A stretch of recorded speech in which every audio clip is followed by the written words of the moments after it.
Hoy día vamos a concluir lo que es artritis reumatoide.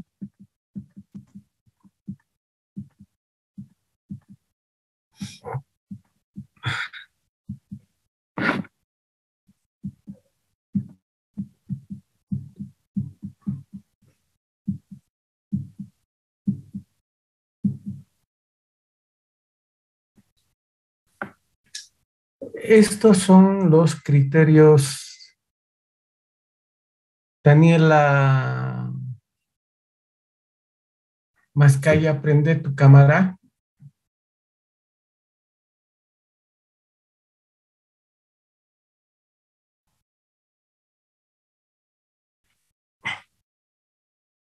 Daniela,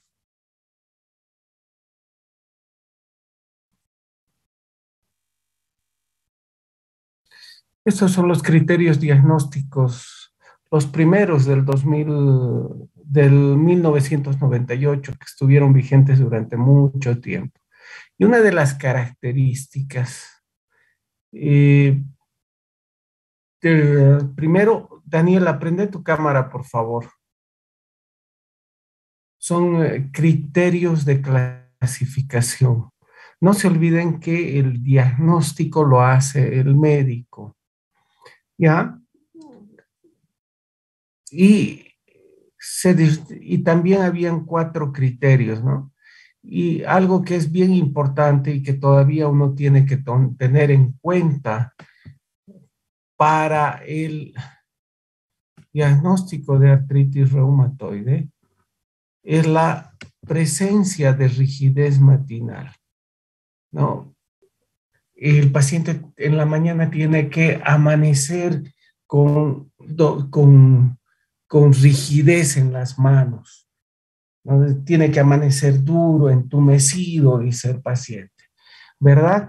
Las manos están entumecidas. Con esa característica la describe el paciente. Otra cosa muy característica que hay que rescatar de los criterios diagnósticos antiguos es la presencia de poliartritis simétrica de pequeñas y grandes articulaciones y que comprometa manos. ¿Ya? ¿Por qué se cambiaron los criterios diagnósticos del 1988? Tomaba en cuenta nódulos reumatoides, cosa que no se presenta en muchos de los pacientes. Uno, dos, tenía que haber erosiones radiológicas, o sea, la artritis tenía que ser muy grave y tenía que tener ya mucho daño. Entonces, debido a esto, a que tenía que pasar mucho tiempo y tenía que haber mucho daño, es que se crean los nuevos criterios de clasificación a partir del 2010 y que ahora se están revisando. Y fíjense los criterios de clasificación para artritis reumatoide, ya tienen puntuación. 6, una puntuación mayor o igual a 6, ya clasifican como artritis reumatoide, ¿ya? Y toman en cuenta 4 puntos: el compromiso articular, la serología, los reactantes de fase aguda y la duración de los síntomas. Compromiso articular, la serología son dos criterios serológicos, ya no solo se toma en cuenta el factor reumatoide, que es muy inespecífico y poco sensible, cerca del 80% nada más están positivos en artritis reumatoide, y más del 5 a 10% de la población en general tiene un factor reumatoide positivo. O sea, hay muchísimo más gente con factor reumatoide positivo por otra causa o sana que tiene factor reumatoide y que no va a tener artritis reumatoide, ¿no? Entonces, eh, factor reumatoide positivo, y ahora se toma en cuenta otro factor, que es el péptido cíclico cipulinado.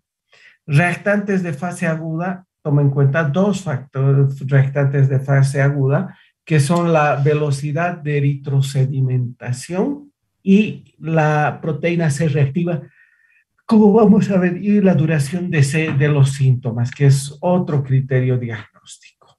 Acá tenemos la tabla y la puntuación. Fíjese, pacientes con al menos una articulación tumefacta y con sinovitis clínica. Acá nos van dando los puntajes. Una articulación grande, 0 puntos. O sea, si solo tiene la rodilla inflamada, no es criterio diagnóstico. Aunque si el especialista podría eventualmente clasificar como diagnosticar una artritis reumatoide a un paciente con una sola articulación, por ejemplo, un paciente con artritis reumatoide con inicio monoarticular, si tiene un PCC positivo, muy alto, tiene ya durado más de 6 semanas, ya descartado otras causas como tuberculosis, brucelosis y otras causas de artritis, así sea una articulación grande, puede hacer el diagnóstico. Por eso acá hablamos de criterios de clasificación. Y esto es en general, muchachos, ¿sí? ¿Les queda claro eso, Daniela? Entonces, acá hablamos de criterios de clasificación, ¿ya? Entonces, cuando hay solo una articulación, cuando es solo una articulación grande, no vamos a clasificar de entrada como artritis reumatoide. Le ponemos 0 puntos. 2 a 10 articulaciones grandes, 1 punto. 1 a 3 articulaciones pequeñas, 2 puntos. Y miren, cuando hay más de 10 articulaciones y al menos una pequeña, 5 puntos. O sea, si el paciente tiene poliartritis simétrica de pequeñas y grandes articulaciones, directamente ya casi estamos diagnosticando una artritis reumatoide. Por ejemplo, si tenemos todas las articulaciones de las manos, con eso ya estamos prácticamente diagnosticando artritis reumatoide. Serología positiva, factor reumatoide positivo y anti-PCC negativo, 0 puntos. Factor reumatoide positivo bajo y anti-PCC positivo bajo, 2 puntos. Anti-PCC y factor reumatoide positivo muy altos, 3 puntos. Proteína C reactiva y velocidad de sedimentación normal, 0 puntos. PCR y BES normales, anormales altas, 1 punto. Duración de síntomas sigue siendo más de 6 semanas. Menos de 1 mes y medio, 0 puntos. Más de 1 mes y medio, 1 punto. Entonces, ¿de qué estamos hablando? Más de 6 semanas. De una poliartritis simétrica de pequeñas y grandes articulaciones. ¿Entendido? Poliartritis simétrica de pequeñas y grandes articulaciones, crónica de más de 6 semanas, que tenga factor reumatoide positivo o anti-PCC positivo, con BES elevado o PCR elevado, es artritis reumatoide, clasifica como artritis reumatoide. Y acá vamos detallando el tipo de articulaciones. Si es una articulación grande, por ejemplo, un hombro, una rodilla, una cadera, no, 0 puntos, si es solo una articulación. 1 punto si es de 2 a 10 articulaciones grandes. Obviamente, si son articulaciones pequeñas, si son muchas las articulaciones pequeñas, especialmente si son manos, ahí hay mucha articulación, ya tenemos 10 puntos. La serología. El factor reumatoide está positivo entre el 70 a 90% de los pacientes, de acuerdo a las diferentes series, pero por lo menos en promedio está alrededor del 80%. O sea, no todo paciente con artritis reumatoide va a tener eh, factor reumatoide positivo. Hay otras enfermedades como la fibrosis pulmonar o la fibrosis pulmonar idiopática. Tenemos, por ejemplo, la enfermedad inflamatoria intestinal y hay muchas otras enfermedades donde vamos a tener un factor reumatoide positivo, ¿ya? Y no vamos a tener artritis reumatoide. Otra prueba es el antipéptido cíclico citrulinado. Cuando estos son fuertemente positivos, tienen 3 puntos. El antipéptido cíclico citrulinado es mucho más sensible y más específico y más precoz que el factor reumatoide. Fíjense que hay pacientes que pueden tener antipéptido cíclico citrulinado positivo hasta 10 años antes, 10 años antes de que tenga algún síntoma el paciente. Entonces, por ejemplo, si alguien viene a su consulta y le dice, doctor, me duele las articulaciones, estoy con artritis, y ustedes le hacen los exámenes y le sale positivo para artritis reumatoide y le diagnostican artritis reumatoide, ¿verdad? Cumple criterios y ustedes hacen el diagnóstico de artritis reumatoide. ¿Entendido, Daniela? Sí, doctor. Hiciste el diagnóstico de que la hermana de tu amigui, o digamos, tu prima tiene artritis reumatoide, ¿sí?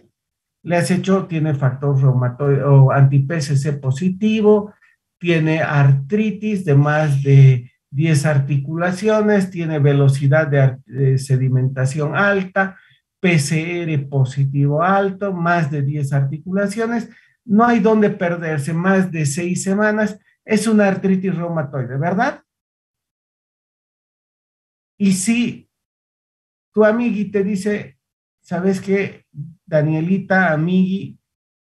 Yo también quiero hacerme los exámenes. ¿Le haces o no le haces?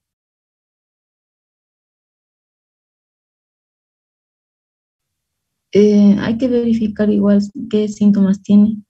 No tiene ningún síntoma. Mm,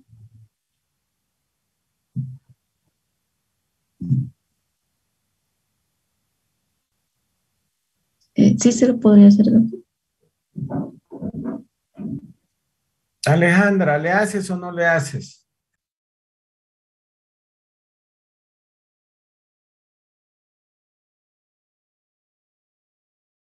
¿Dónde está Alejandra?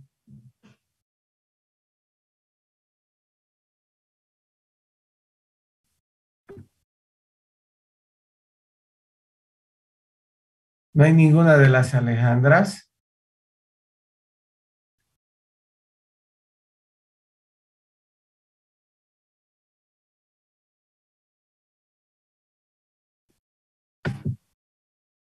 Pregunta de examen.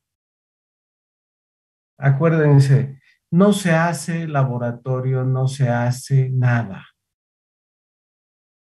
Por ahí, tu amigui tiene anti-PCC positivo y no tiene ningún síntoma, no tiene nada. Vas a tener un anti-PCC positivo 10 años antes de tener algún síntoma. ¿Le vas a hacer tratamiento?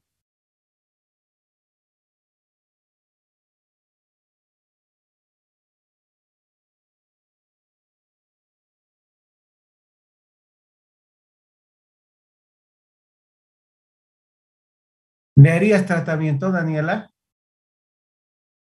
Con metotrexato, corticoides y todos los venenos que le damos. Si no tiene ninguna molestia, tu amigui.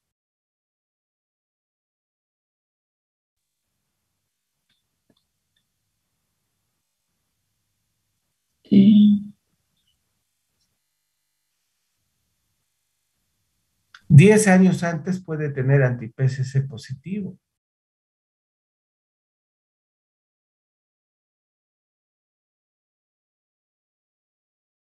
Y por ahí, debido al tratamiento, te va a hacer una cirrosis hepática, le vas a dar metotrexato y secundario al tratamiento te va a hacer una infección y una sepsis y se va a morir.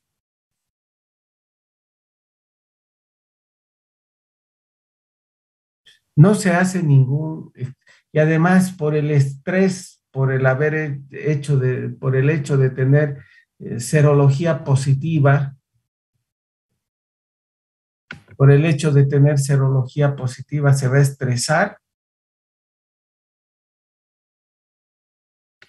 y al tener serología positiva se va a estresar y al ser positiva esta persona vas a hacer tratamiento, se va a estresar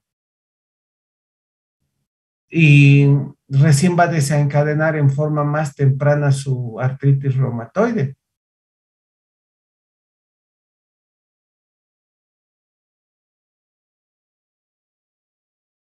Entonces, muchachos, en personas absolutamente asintomáticas, no se debe realizar serología autoinmune, por si acaso. Si ese paciente está absolutamente normal, no le deben realizar serología. Entendido. Por ejemplo, si consulta Daniela con sintomatología de artritis reumatoide, con poliartritis simétrica de pequeñas y grandes articulaciones, con rigidez matinal y además le hemos hecho factor reumatoide positivo, tiene PCC positivo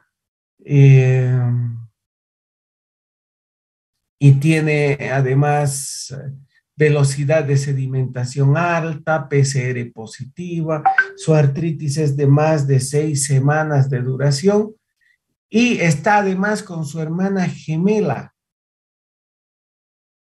Y nos dice su hermana gemela, idéntica, nos dice, doctor, yo también quiero hacerme los exámenes. Y su hermana es absolutamente asintomática, sin ninguna molestia.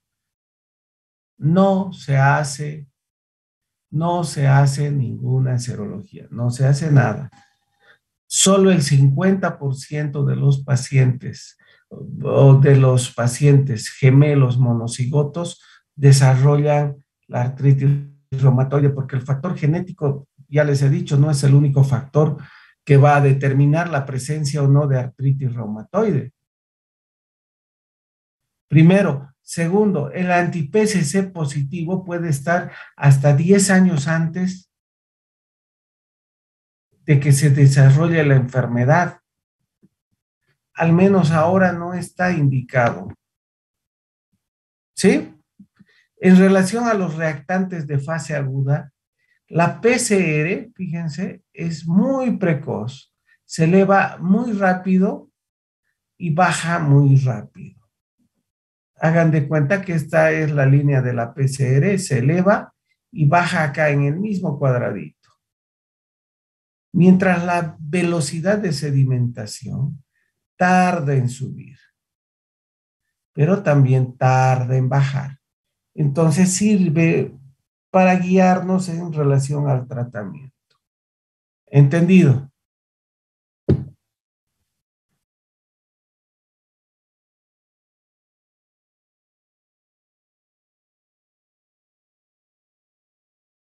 Y aquí está la puntuación. En relación a la duración de los síntomas, 6 semanas, menos de 6 semanas, 0 puntos. Más de 6 semanas, 1 punto. Obviamente, todos estos puntajes hay que tomar en cuenta, ¿verdad?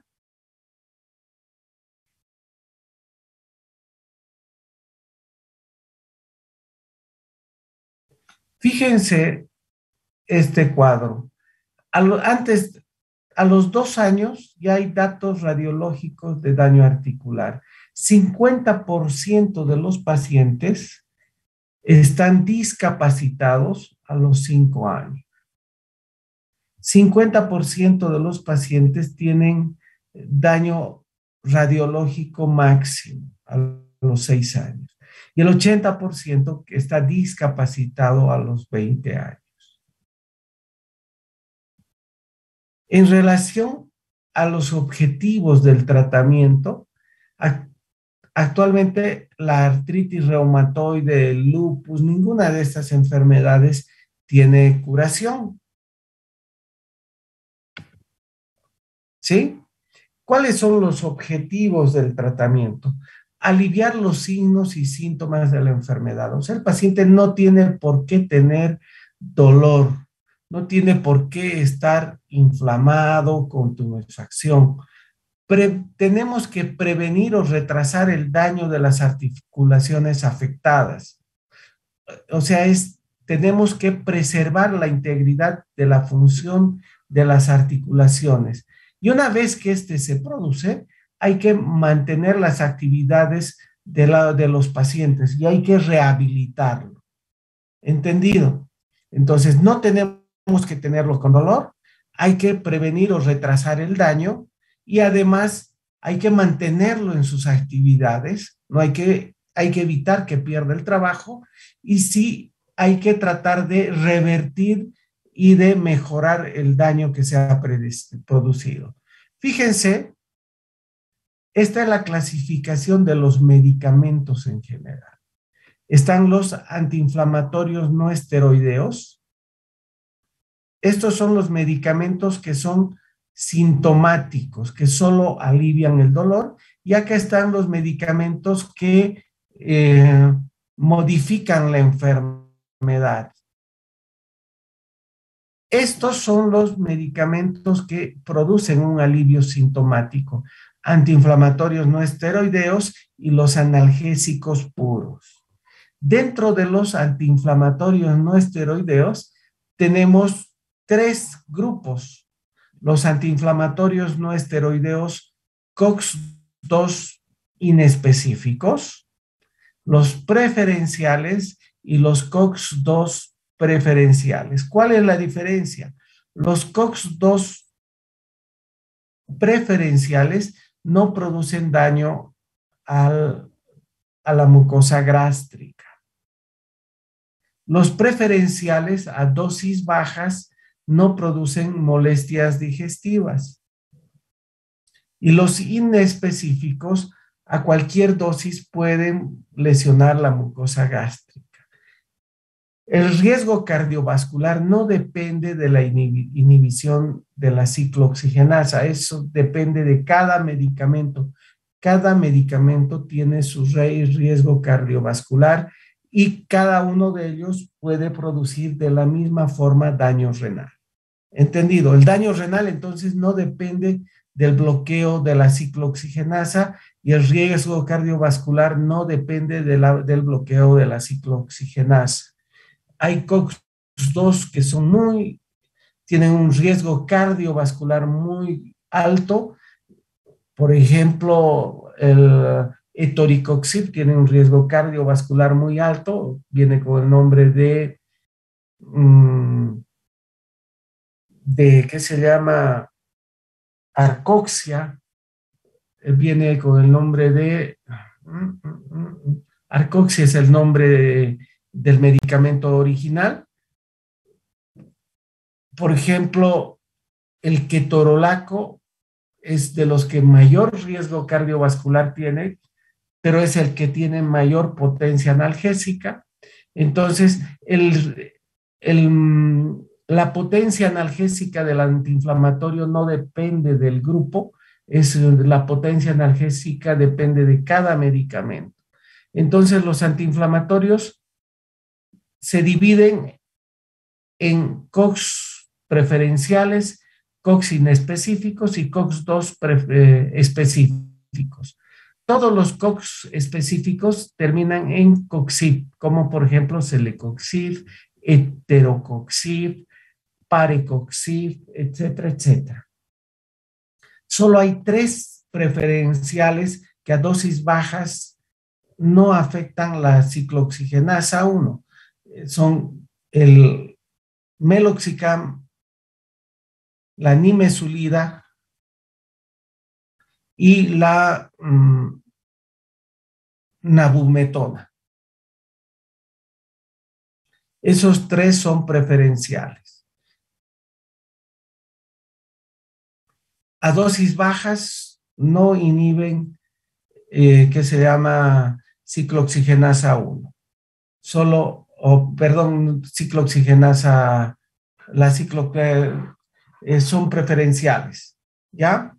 A dosis altas ya inhiben COX-1 y COX-2. Ahora, dentro de los analgésicos puros están el paracetamol, se dividen en dos los analgésicos puros, están los opioides y no opioides. Dentro de los no opioides está el paracetamol y dentro de los opioides obviamente están los derivados de la morfina. Está la morfina, está el tramadol, está el tapentadol, etcétera, etcétera. ¿Ya? Acá tenemos el grupo de los medicamentos que producen los que van a bloquear el daño articular, las drogas modificadoras de la enfermedad. Los corticoides también bloquean la evolución de la enfermedad, bloquean el daño articular, aunque muy poquito, pero sí producen ese bloqueo del daño articular.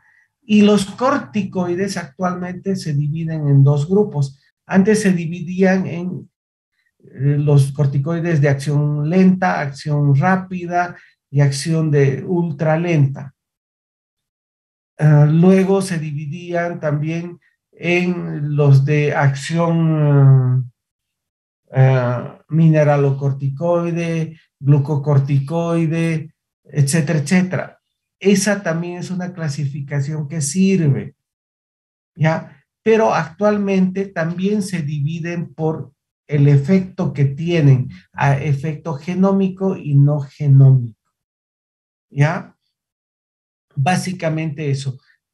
Pero el concepto básico que tienen que tener en relación al corticoide es de que el corticoide no es un mal medicamento, es un medicamento que modifica la evolución de la enfermedad y cuanto menos dosis y menor tiempo posible, mejor.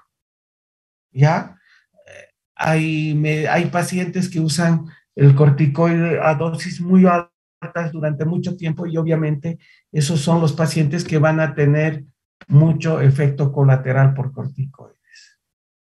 En lo posible no hay que usar corticoides por vía parenteral porque ahí vamos a tener mucho efecto colateral. Los corticoides por vía parenteral usualmente son los de acción larga como la dexametasona, betametasona, y vamos a tener efectos secundarios al uso de estos medicamentos como abscesos, etcétera, etcétera. Dentro de las drogas modificadoras de la enfermedad se dividen en los DIMARS, en químicos y biológicos. Los químicos se dividen en dos grupos, los fármacos químicos específicos y los inespecíficos. Los inespecíficos son, por ejemplo, el metotrexato.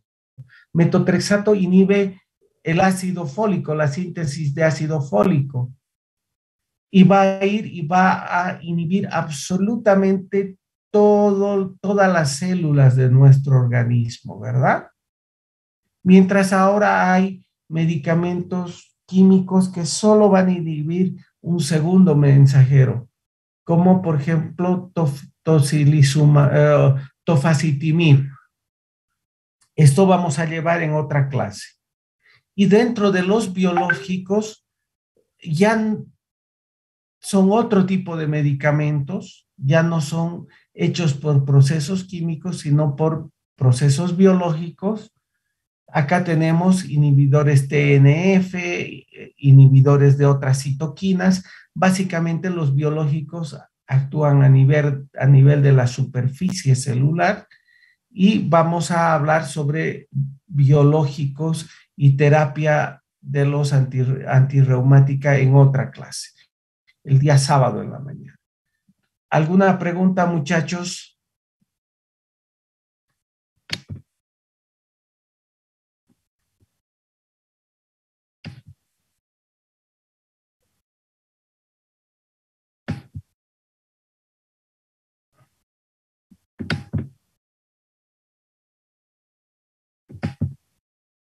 Muchachos, ¿alguna pregunta?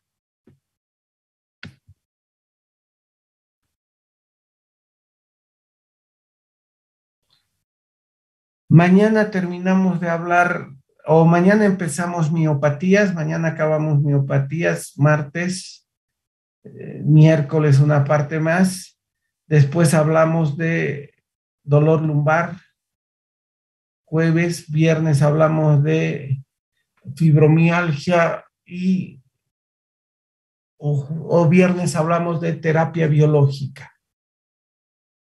¿Ya alguna pregunta más?